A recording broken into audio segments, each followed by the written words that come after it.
Well, shortly after midnight, we heard a call on the radio. And essentially, it said, we have had a bear attack and we need medical supplies. I remember specifically, it said we need surgical equipment capable of suturing a 4-inch wound, a bear attack. Well, that's not a Band-Aid, that's kind of serious. By that time, John Westover had been notified. The decision was whether he wanted to fly at night or not fly at night. Notifying Westover meant Ranger Bunny had made a critical, necessary, but potentially dangerous decision. In 1967, flying a helicopter in a pitch-black night, skirting mountain peaks and valleys, some swollen with smoke, and then possibly blindly finding a place to land, was something of an extraordinary thing to ask a pilot. But John Westover was an extraordinary pilot. Since he was a teenager, Westover often said he lived aviation. A Vietnam veteran, he piloted helicopters in combat missions and advanced to the position of personal pilot for the commanding general. He also had something else going for him. I kind of felt invincible, even in Vietnam. I never worried about things. Whatever's going to happen is going to happen. It isn't going to do me any good to worry about it, so from then I put it out of my mind and it never bothered me. Pilot Westover and Ranger Bunny had flown to the chalet a week earlier, but that was in daylight. It would be much, much more difficult in the middle of the night. While all this was happening, we got another call from Granite Park Chalet. We think that there's a girl missing, and we need a ranger with a rifle. With all the other rangers out on the fires, it was up to Bunny.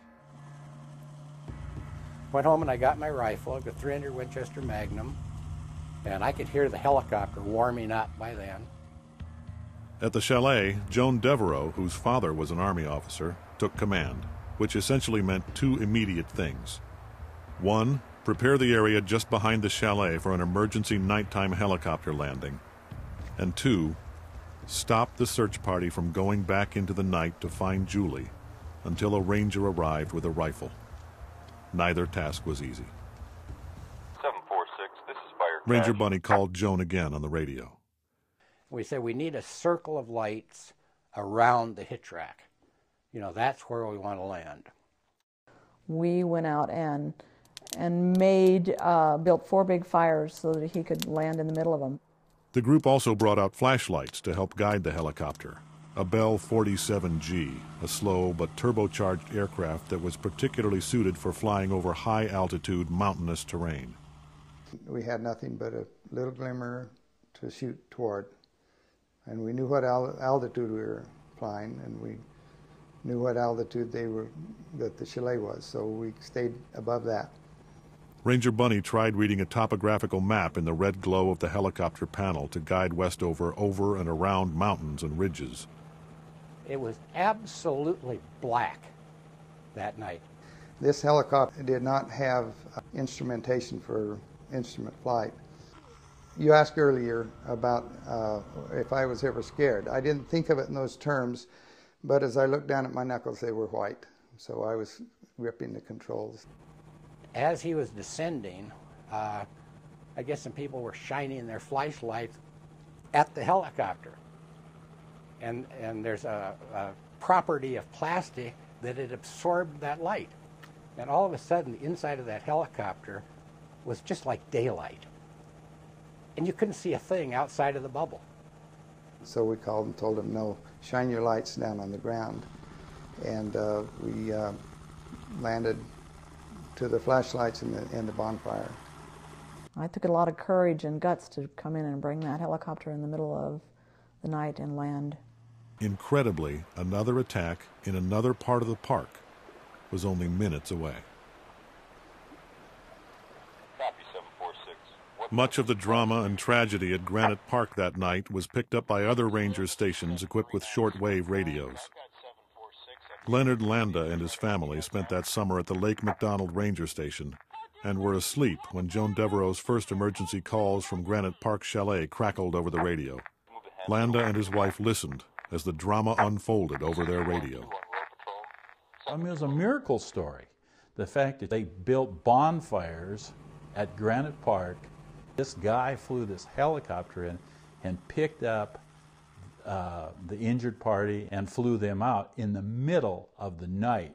It's still early in the morning, and the best description of our confrontation with the ranger station was bursting in and 4 people talking all at once. At first, Landa thought they were talking about the bear attack at Granite Park Chalet. It took him more than a moment to comprehend the almost incomprehensible. The 4 young people were telling him that they had been involved in another incident, a second bear attack at Trout Lake. She screamed, "He's got my arm." And then the other thing that she screamed was, "Oh my God, I'm dead," which was bone-chilling, obviously, and that was it.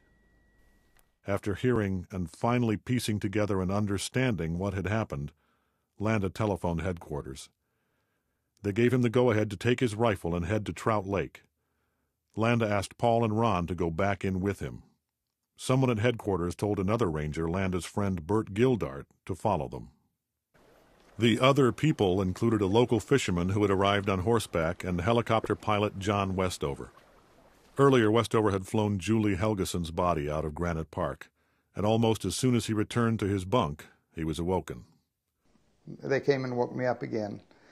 We finally found a landing spot, and the young people that were there were very anxious and told us the last time they saw Michelle Coons she was being dragged up the mountain by a grizzly bear in her sleeping bag. The deaths of Julie Helgeson and Michelle Coons were a tragedy, but not a meaningless one. Great change and hope ensued. 2 years after the attack, Jack Olson, a well-respected crime writer, wrote a 3-part series for Sports Illustrated, later published into a best-selling book, Night of the Grizzlies. By almost all accounts from the remaining living participants, Olson's story is accurate and thorough. The Night of the Grizzlies. This program is available on DVD. To order, call Montana PBS at 800-406-6383 or visit montanapbs.org.